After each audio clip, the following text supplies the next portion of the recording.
Hello and welcome back to video number 2, which is calculating your costs for your monthly budget and potentially your yearly budget. Okay, so now what we want to do is you want to head on over to calculator.s3.amazon.aws.com/index.html. So once you enter that, you will be sent to this page, and we can begin to budget your monthly and yearly costs. Now, in order to do this, we want to go to the left-hand side and click on Amazon S3.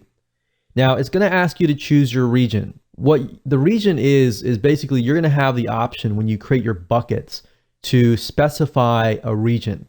Now, I would advise you to pick a region where most of your audience is going to be.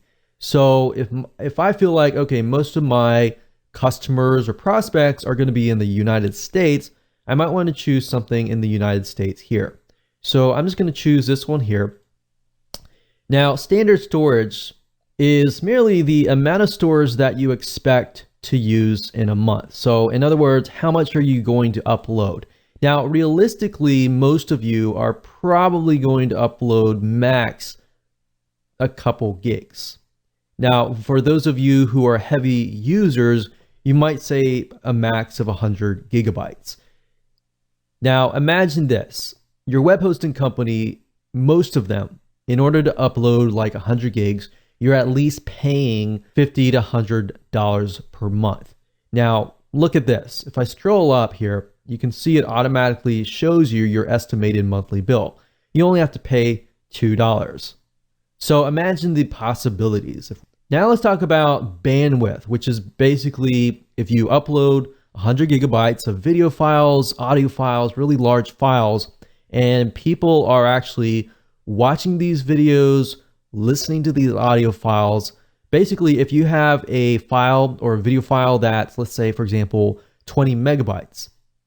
If it's 20 megabytes, then you send, let's say, 100 visitors who those 100 people watch that one video, then it's 100 times 20, which is 2,000, which is 2,000 megabytes, which is basically 2 gigs.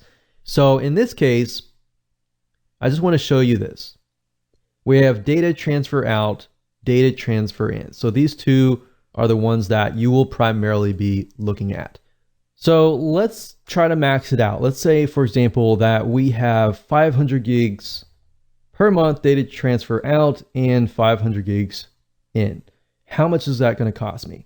$55 per month, which is not a lot of money compared to web hosting companies that usually promise you unlimited plans, and realistically, there is no unlimited plan. So let's max it out and let's just say 500 gigs out and 500 gigs in.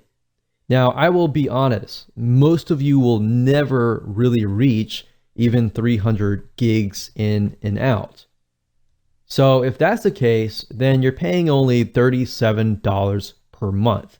You see, so for example, I have about 100 gigabytes worth of storage space, and I'm using about 300 to 500 gigs in and out. And this considerably is, I got thousands and thousands of people coming to the site watching videos at all times. So unless you're at that point, you're not even going to have to pay anywhere close to $27. So I would say the majority of you, if you're just getting started, or even if you are a heavy user and you do have thousands of people visiting your site, you're more likely to be about in the range of 150. So even that case, you have a $14 monthly bill. So $14 monthly bill, that times 12, we'll just do 15. It's about $180. So that is a lot better, and considerably, it's a lot faster compared to web hosting companies. And we've tested this over the years and found that Amazon S3 is just saves you a lot of money and headache in the long term.